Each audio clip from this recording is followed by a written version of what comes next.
तो बस यही है। तो अभी आजकल के जो हमारे प्लेयर्स हैं, क्या उनका जितना भी हमें चीज़ें मिलती हैं जैसे न्यूट्रिशनिस्ट, ट्रेनर्स, कोचेस, वो उसके कंपैरिजन में अभी भी इंटरनेशनल स्टैंडर्ड ज्यादा है या अभी इक्वल? ये एक बड़ा सवाल है, क्योंकि ये टॉप में है उनके लिए सब कुछ है। एक स्टेप नीचे कुछ भी नहीं है, कुछ भी नहीं है।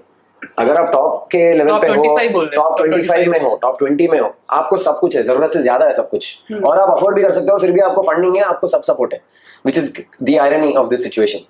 आप अगर 50 के बाहर हो रैंकिंग, मैं वर्ल्ड की रैंकिंग बोल रहा हूँ, 50 के बाहर आपके पास कुछ नहीं है, आपके पास ना टूर्नामेंट जाने का फंडिंग है, आपके पास ना न्यूट्रिशनिस्ट है, आपके पास ना कुछ नहीं है।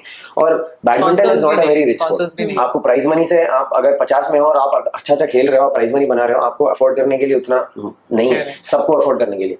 तो it is in a situation where you know कि आप अगर टॉप पे पहुंचोगे बहुत ही मुश्किलों के साथ, फिर आपको सब कुछ मिल जाएगा। और आयरनी ऑफ द सिचुएशन, आप अफोर्ड भी कर सकते हो, आप 25 पहुंच गए तो आप ये सब अफोर्ड कर सकते हो, पर आपको है ठीक है, आप सॉर्टेड हो।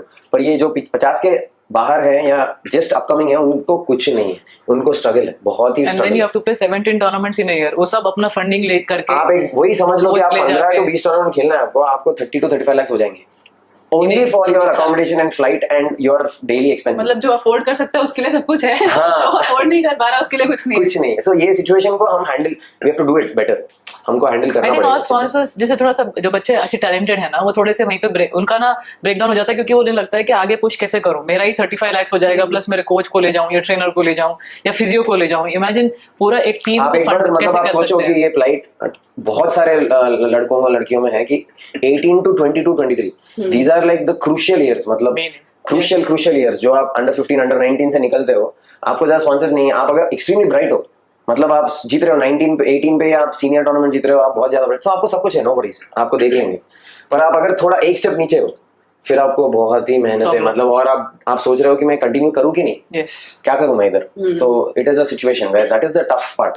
तो कश्यप, आपने बैडमिंटन कैसे स्टार्ट किया? आपने साइना नेहवाल को देख लिया था कोर्ट पे खेलते हुए? ये मेरे बाद स्टार्ट करी, मैंने नहीं देखा। आपका मन था बैडमिंटन में कुछ करना है? सो सिमिलरली मम्मी को इंटरेस्ट था कि स्पोर्ट्स पर्सन बनाना है अपने बच्चों को, क्योंकि वो एथलीट रह चुकी थी, वो डिस्ट्रिक्ट लेवल पे एथलीट थी, पर पेरेंट्स सपोर्ट नहीं था and she felt really bad about it. उन्होंने डिसाइड कर लिया कि कहीं ना कहीं एथलीट बनाना है। और गोपी सर जो थे हमारे बड़े पापा के टेनेंट थे एक फ्लैट में हैदराबाद में, तो मम्मी हमेशा विजिट कर रही थी कि बड़े पापा वाज लिविंग इन दुबई और एल्सवेयर, तो इंटरेक्शन मम्मी का था। मतलब टेनेंट है तो वो रेस्पॉन्सिबिलिटी था, वो फ्लैट का वो देखभाल करें और मिले, तो वो गोपी सर का फैमिली था।